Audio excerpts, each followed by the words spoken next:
o dia em que Deus tocou na vida de Antônio. Antônio era um homem de 42 anos, forte no corpo, mas quebrado por dentro. Trabalhava como pedreiro desde os 16, levantando paredes enquanto sua própria vida desmoronava. Há 3 anos, sua esposa, Maria, havia sido diagnosticada com uma doença degenerativa nos ossos, que a deixava cada vez mais frágil. Os médicos diziam que era uma questão de tempo até que ela ficasse acamada para sempre. As contas do tratamento consumiam todo o salário de Antônio, e as dores de Maria consumiam suas noites de sono. Ele já não orava há anos.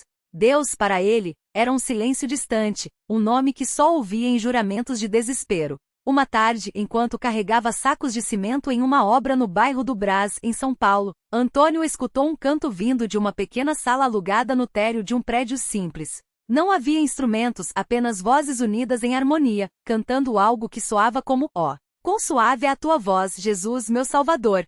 Tu és a minha força e paz, meu doce Redentor. Parou por um instante, encostado na parede, sujo de pó e suor. Aquela melodia o transportou para a infância, quando sua avó, antes de falecer, lhe falava de uma igreja onde as pessoas se ajudavam e Deus ouvia as orações. O senhor está bem? Perguntou-lhe um homem de terno simples, gravata discreta e rosto sereno, que saía do local. Só, ouvindo, respondeu Antônio, envergonhado. É a congregação cristã no Brasil. Se quiser entrar, será bem-vindo. Hoje à noite tem culto às 7. O homem não insistiu. Apenas deixou um folheto na mão de Antônio e seguiu seu caminho. O pedreiro guardou o papel no bolso sem saber por quê. Naquela noite, Antônio não foi ao culto. Mas na semana seguinte, depois de mais uma discussão com Maria, que chorava de dor enquanto ele, impotente, batia com o punho na mesa, ele lembrou do folheto. Não tinha mais nada a perder. Chegou atrasado. A porta da sala estava aberta e dentro, cerca de 30 pessoas, homens de terno e gravata, mulheres com vestidos modestos e cabelos presos, cantavam sem acompanhamento musical. O som era puro, quase celestial.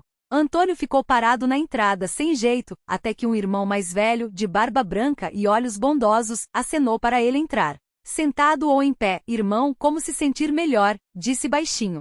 Antônio escolheu um banco de madeira no fundo. O ancião, um homem de voz firme mas tranquila, dirigia a reunião. Não havia sermões longos, nem shows, nem pedidos de dinheiro. Apenas leituras da Bíblia, hinos e orações. Em certo momento, um irmão se levantou e deu um testemunho. Irmãos, há um mês minha filha estava desempregada com 2 filhos pequenos. Orei com ela, e esta semana Deus abriu uma porta. Ela conseguiu trabalho. Sua voz tremia de emoção. Não foi por nossos méritos, mas pela misericórdia do Senhor. Antônio sentiu algo estranho no peito. Não era como nas igrejas que via na televisão, com gritos e promessas de prosperidade. Ali a fé era quieta, mas profunda. Nas semanas seguintes, Antônio passou a frequentar os cultos. Não falava com ninguém, apenas ouvia. Até que uma noite depois da Santa Ceia, quando os irmãos, em silêncio reverente, partilhavam o pão e o vinho em memória de Cristo, o ancião fez um chamado. Se alguém aqui tem um fardo no coração, que se levante. Os irmãos vão orar por você. Antônio hesitou, mas então lembrou do rosto contorcido de Maria naquela manhã, quando não conseguiu sequer segurar uma xícara. Levantou-se trêmulo. Meu nome é Antônio. Minha esposa, ela está doente. Os médicos dizem que não tem jeito. Sua voz falhou. Eu não sei mais o que fazer. Não houve alarde. O ancião apenas pediu que todos se ajoelhassem. E então, uma a uma, as vozes começaram a subir em oração. Não eram palavras ensaiadas, mas súplicas sinceras. Senhor, tem misericórdia desta família. Fortalece a fé do irmão Antônio. Se for da tua vontade, toca no corpo desta irmã. Antônio chorou. Não por vergonha, mas porque, pela primeira vez em anos, sentiu que não estava sozinho. Naquela mesma semana, o ancião e 2 irmãos visitaram a casa de Antônio. Não levaram presentes nem promessas vazias. Levaram a Bíblia e uma oração. Maria, surpresa com a visita, permitiu que colocassem as mãos sobre sua cabeça e orassem. Antônio observava com o coração apertado. Senhor, disse o ancião, nós não somos dignos, mas te pedimos por esta irmã. Se é da tua vontade, restaura seu corpo, como restaura as nossas almas. Quando saíram, Maria estava calma. Não reclamou da dor naquela noite. 3 dias depois, Antônio acordou com um grito. Maria estava sentada na cama, segurando o lençol com as 2 mãos. Antônio, sua voz estava trêmula. Eu consegui. Ele não acreditou. Ajudou-a a levantar, e ela deu alguns passos, ainda instáveis, mas sozinha. Os olhos de ambos se encheram de lágrimas. Como? Perguntou ele, atordoado. Não sei, respondeu Maria. Só sei que ontem à noite sonhei com uma luz, e quando acordei, a dor tinha ido embora. Os médicos, dias depois, não tiveram explicação. Os exames mostravam melhora inexplicável. A doença não havia desaparecido, mas a degeneração parou. Maria recuperou parte de seus movimentos, suficiente para voltar a cozinhar, a abraçar o marido, a viver. No domingo seguinte, Antônio e Maria estavam no culto. Desta vez, foi ele quem se levantou para dar testemunho. Irmãos, eu vim aqui cheio de dúvidas. Achava que Deus não se importava comigo. Sua voz quebrou. Mas ele ouviu as orações de vocês.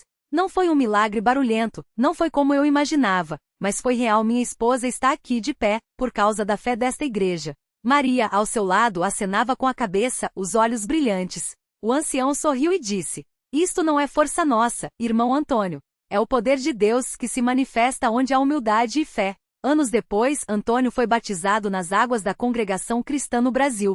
Naquele dia, enquanto descia a pia batismal, lembrava-se do homem quebrado que havia entrado naquela sala simples, anos antes. A vida ainda tinha seus pesares. Maria nunca ficou totalmente curada, mas aprenderá a viver com alegria apesar das limitações.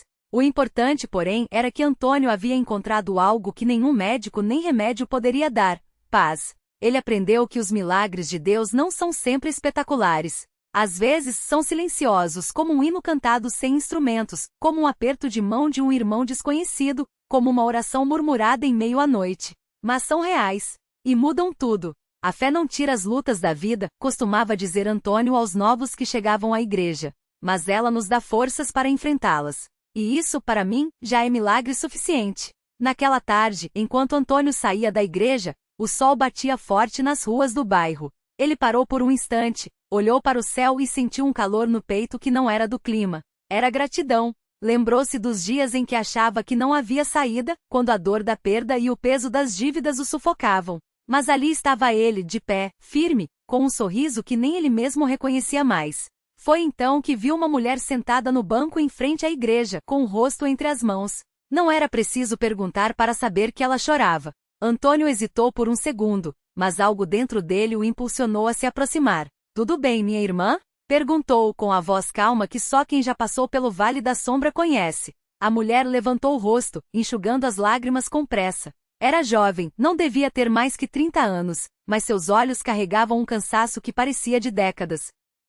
Não está, respondeu com a voz trêmula. Eu só não sei mais o que fazer. Meu filho está doente, os médicos não encontram o que ele tem, e eu já não tenho mais dinheiro para os exames. Ela engoliu em seco. Ontem uma vizinha me falou desta igreja. Disse que aqui as pessoas oram de verdade. Antônio sentiu o coração apertar. Quantas vezes ele mesmo havia ouvido histórias assim?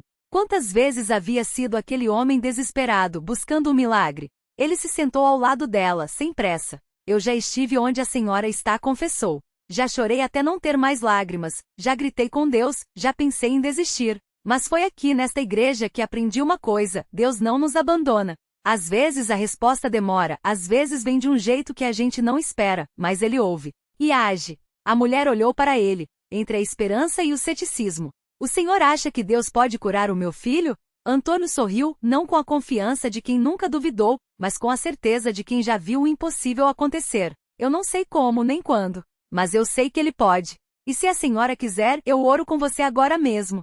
Ela sentiu, e ali mesmo, na calçada poeirenta, Antônio segurou suas mãos e começou a clamar. Não foram palavras bonitas ou cheias de teologia, foram os gemidos de um coração que já havia sido quebrado e reconstruído pela fé. Pessoas que passavam olhavam com curiosidade, algumas até paravam para se juntar à oração. Não importava. Ali naquele momento só havia uma mãe desesperada e um Deus que ouve os que clamam. Dias depois, a mulher voltou à igreja. Desta vez não estava sozinha. No colo carregava um menino de uns 5 anos, sorridente, os olhos brilhando. Ao ver Antônio, ela correu até ele, emocionada.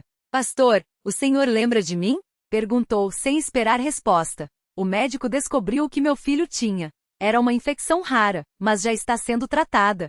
E o melhor, sua voz falhou, o melhor é que o remédio está sendo doado por uma ONG que atende aqui no bairro. Alguém da igreja indicou. Antônio abraçou os dois, sentindo as lágrimas queimarem seus olhos. Não era a primeira vez que via Deus agir assim, mas cada milagre era como o primeiro, novo, surpreendente e pessoal. Isso é Deus, disse, olhando para o menino. Ele usa as pessoas, as circunstâncias, até as coisas que a gente acha que são contra a gente para fazer o bem. A mulher balançou a cabeça, incrédula. Eu quase desisti. Se não fosse a senhora ter parado para me ouvir naquele dia. Não fui eu, Antônio interrompeu, suave. Foi ele. Eu só obedeci. E era verdade. Antônio havia aprendido que os milagres não eram só para ele. Eram para ser compartilhados. Cada história de vitória naquela igreja, e eram muitas, começava com alguém que, como ele um dia, entrou arrasado e encontrou não apenas uma fé, mas uma família. À noite em casa, enquanto Maria dormia, Antônio abriu sua Bíblia na página já marcada de Salmos 34. O Senhor está perto dos que têm o coração quebrantado e salva-os de espírito abatido.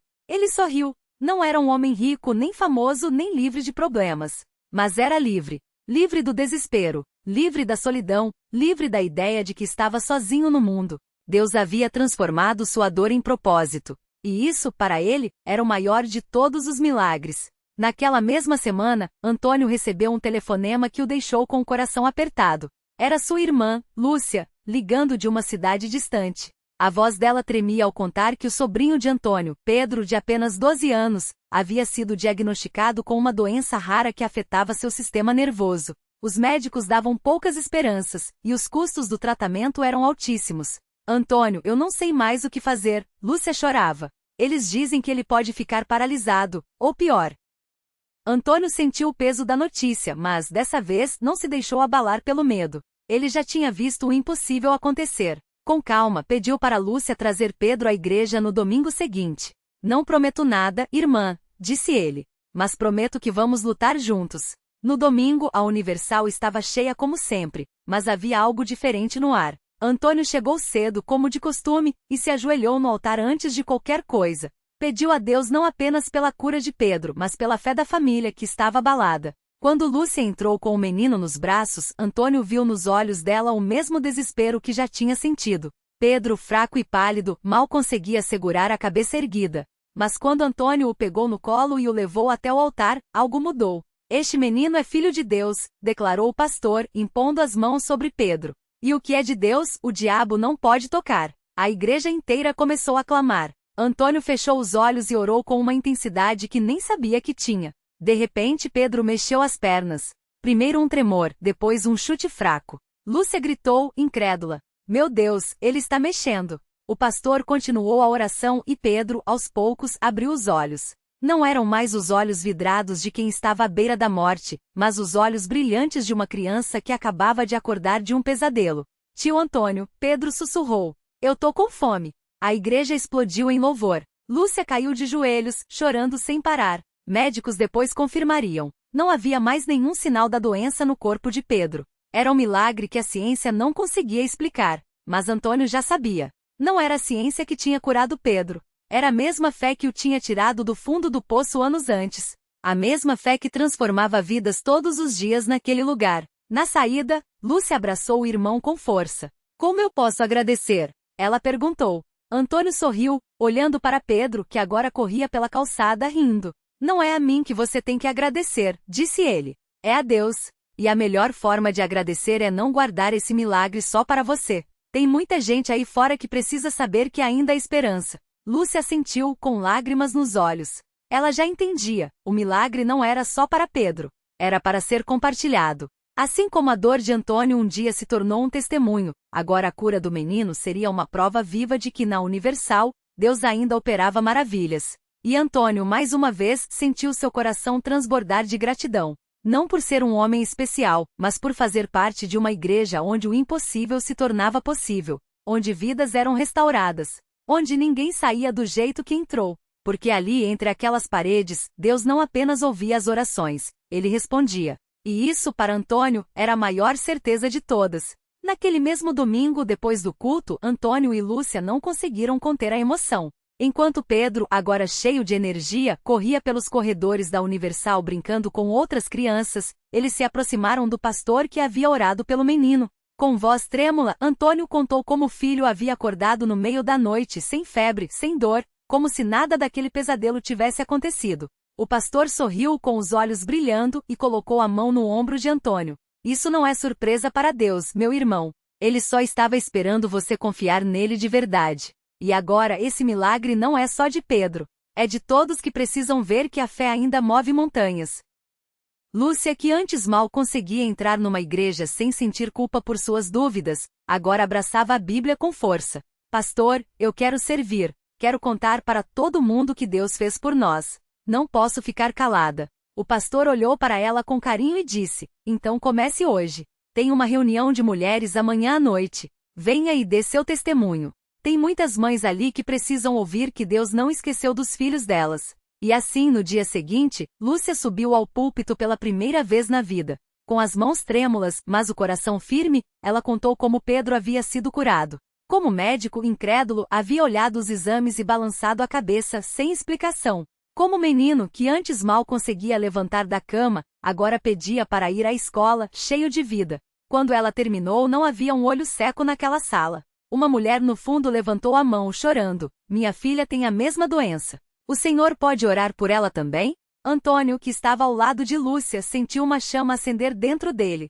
Não era mais o homem quebrado que havia entrado naquela igreja meses atrás, arrastando sua dor e sua revolta. Agora ele via com clareza. Deus o havia curado primeiro do ódio, da amargura, para que ele pudesse ajudar outros a crer. Na semana seguinte, Pedro foi levado de volta ao hospital para novos exames. O médico, o mesmo que havia dado o diagnóstico sombrio, olhou os resultados e ficou em silêncio por longos segundos. Depois, com a voz quebrada, disse: isso não faz sentido. Não há rastro da doença. É como se ela nunca tivesse existido. Antônio sorriu e respondeu com calma: doutor, para Deus, nada é impossível. Ele fez o que a medicina não pôde. A notícia da cura de Pedro se espalhou. Vizinhos que antes torciam o nariz quando Antônio falava de fé agora o procuravam, querendo saber mais.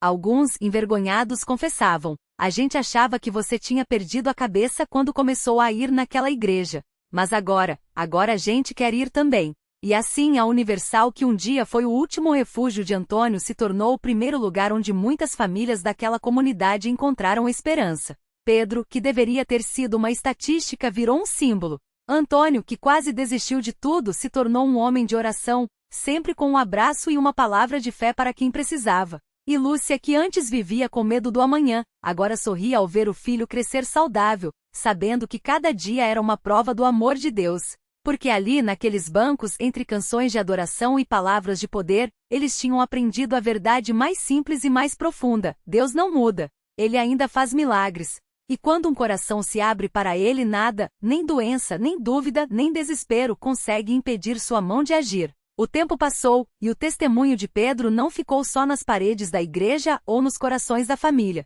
Ele se espalhou como fogo, chegando a lugares onde a esperança parecia impossível. Um dia, uma mulher chamada Maria chegou à Universal arrastando os pés, com os olhos inchados de chorar. Ela carregava no colo a filha pequena, Sofia, de apenas 4 anos, que há meses lutava contra uma doença rara que os médicos não conseguiram nem nomear direito. Senhora, não há mais o que fazer, tinham dito. Mas Maria não aceitou. Ela ouviu falar de Pedro no salão de beleza da vizinha, onde as mulheres comentavam entre cortadas de cabelo: tem um menino lá na Universal que os médicos desistiram. E hoje ele corre e brinca, não toma mais remédio nenhum.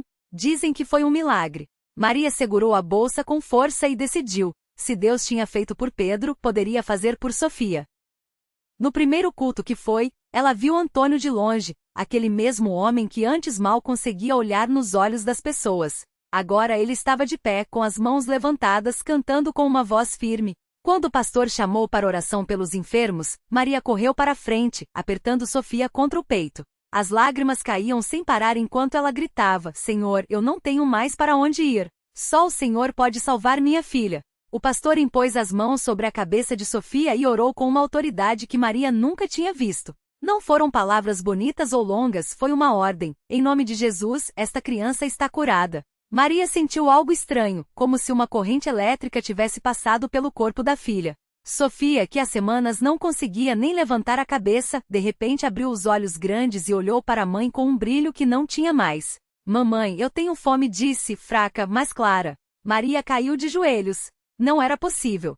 Mas era. Nos dias seguintes, os exames começaram a surpreender os médicos. Os níveis que estavam alterados voltaram ao normal. A fraqueza deu lugar à energia. Em menos de um mês, Sofia estava correndo pelo corredor do hospital, fazendo os enfermeiros rirem. Isso não tem explicação médica, admitiu o pediatra, coçando a cabeça. Maria só sorria e respondia, tem sim. Chama-se Jesus. Agora, toda quinta-feira, Maria e Sofia estão na Universal. Sofia, que já tem cabelo crescido e bochechas rosadas, ajuda a distribuir os folhetos na entrada. Antônio, sempre atento, a chama de pequena missionária. Pedro, já um adolescente, toca bateria na banda de jovens e sonha em ser pastor. Lúcia coordena o grupo de oração das mães, onde mulheres como ela, que já chegaram com o coração partido, aprendem que Deus não só ouve, como age. E assim, o que começou como um grito de desespero de um homem no fundo do poço se tornou uma corrente de milagres que não para de crescer, porque a Universal não é só um lugar de cultos. É um hospital para almas feridas, um refúgio para os que foram abandonados, uma escola para os que querem aprender a crer de verdade. Todo domingo, quando as portas se abrem, há sempre alguém novo entrando com lágrimas nos olhos e uma história de dor. E quando saem, levam algo que nenhum médico, nenhum remédio, nenhuma ciência pode dar. A certeza de que não importa o tamanho do problema, Deus está ali. E Ele ainda faz o impossível. O milagre que não acaba. Naquele domingo, entre os que entraram com o peso do mundo nos ombros estava Miguel, um pai que há 2 anos perdia a filha de 7 anos para uma doença rara. Os médicos haviam desistido, os remédios falhado. Ele chegou arrastando não só o corpo exausto, mas a fé que mal respirava. Se Deus existe, por que ela? Repetia em silêncio, enquanto as lágrimas queimavam seu rosto. Mas ali, entre os cânticos e as orações fervorosas, algo mudou. Quando o pastor impôs as mãos sobre ele e clamou em nome de Jesus, Miguel sentiu um calor invadir seu peito, como se mãos invisíveis o erguessem do abismo. Naquela noite, ao voltar para casa, encontrou a menina sentada na cama, sorridente, os olhos brilhando com uma vida que a medicina não conseguia explicar. Os exames da semana seguinte confirmaram, a doença havia desaparecido. Sem rastro. Sem lógica. Só a assinatura de Deus. A notícia se espalhou como fogo. Mães que choravam por filhos nas drogas, maridos afundados em dívidas, jovens sem rumo, todos começaram a chegar, atraídos não por promessas vazias, mas pela prova viva de que Deus ainda escreve finais diferentes. Lúcia, com seu grupo de mães, viu filhos voltarem para casa. O jovem que sonhava em ser pastor recebeu a confirmação. Sua vocação não era acaso, mas chamado. E Miguel? Hoje ele está na frente da igreja, não mais como um homem quebrado, mas como testemunha de que o impossível tem endereço certo. Reflexão final. A vida nos ensina que há dores que nenhum abraço aconchega, noites que nenhum consolo ilumina. Mas também há um Deus que não se contenta em ver seu povo sofrer. Ele não promete ausência de tempestades, mas garante que caminhará conosco no meio delas, e quando menos esperamos, transforma o deserto em milagre. Lição de vida. A fé não é a certeza de que tudo será fácil, mas a convicção de que mesmo no caos, Deus está agindo. O milagre de Miguel não foi só a cura da filha, foi a restauração de uma família, a renovação de uma comunidade e a prova de que onde o homem vê fim, Deus vê início. A Universal não é um lugar de fórmulas mágicas, mas de encontros reais com aquele que ainda move montanhas. E isso nenhum diagnóstico pode negar, porque no fim, o maior milagre não é apenas o que Deus faz por nós, mas o que Ele faz em nós quando escolhemos crer.